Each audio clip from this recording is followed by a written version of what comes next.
नमस्कार, जय हिंद दोस्तों। आप देख रहे हैं मास्टर वीडियो ऑफिशियल। आशा करते हैं आप सब अच्छे होंगे। और अभी जैसे जैसे एग्जाम नजदीक आ रहा है तो जाहिर सी बात है, एक कॉमन चीज हो जाता है कि प्रैक्टिस सेट में कम नंबर आना शुरू हो जाता है अधिक स्टूडेंट का। तो उसी पे अभी हम बात करने वाले हैं। देखिए, सबसे पहली बात, अब जितना दिन बचा हुआ है वो ये 10 दिन बचा हुआ है, तो अब कुछ नया इंप्लीमेंट नहीं कीजिए। नया इंप्लीमेंट से क्या मतलब है, अभी आपको सजेशन देने वाले बहुत मिल जाएंगे। आप ऑनलाइन भी देखते होंगे या फिर आस पड़ोस के कुछ आपको ज्ञान देने वाले हो जाते हैं। तो वो क्या कहेंगे कि निगेटिव मार्किंग नहीं लो, पहले मैथ बना लो फिर बाद में रीजनिंग बना लो।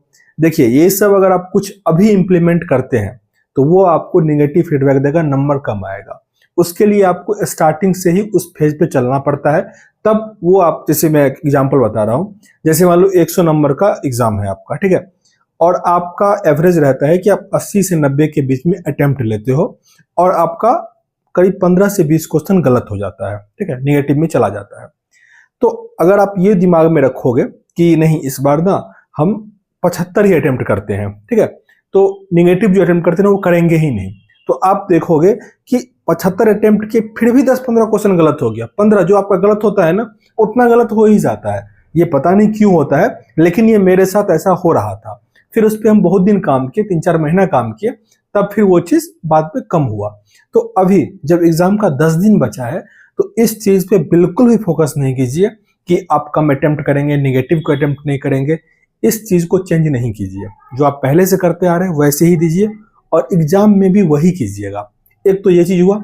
दूसरा, जब आप पूरा तैयार होकर प्रैक्टिस सेट देने बैठते हैं, दिमाग में ये नहीं रखिए कि आराम से पूरा सही से बनाएं, कहीं कोई गलत नहीं होना चाहिए।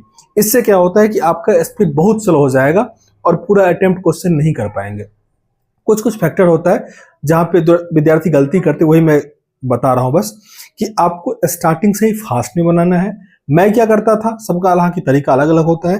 पहले स्टार्टिंग से लास्ट तक मैं एक बार पूरा फास्ट में जाता था।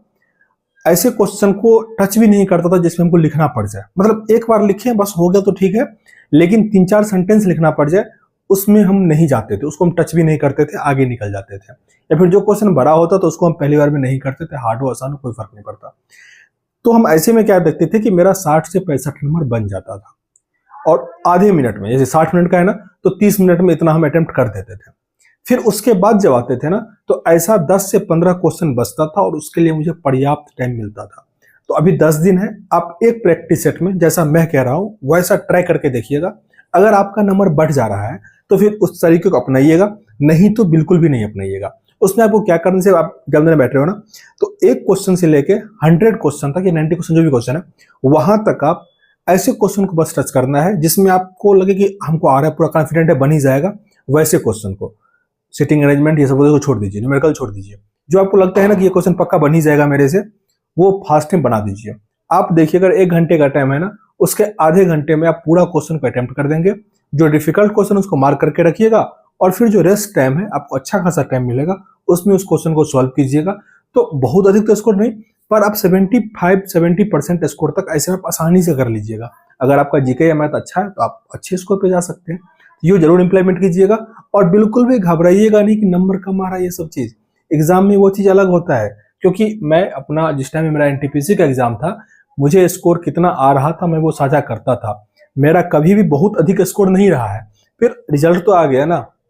और बहुत सारे ऐसे, मैं कई सारे ऐसे, राहुल से बात करवा लेता हूँ आप लोगों को, सुजीत से दिखवा देता हूँ, बहुत सारे ऐसे लड़के मैं आपको मिलवाया हूँ अभी तक कि बहुत अव्वल सब नहीं थे, लेकिन एग्जाम में रिजल्ट आ जाता है अगर थोड़ा भी माइंडसेट सही हो जाता है, ठीक है ना। तो वहां पे थोड़ा किस्मत भी काम करता है, थोड़ा आपका मेहनत भी काम करता है।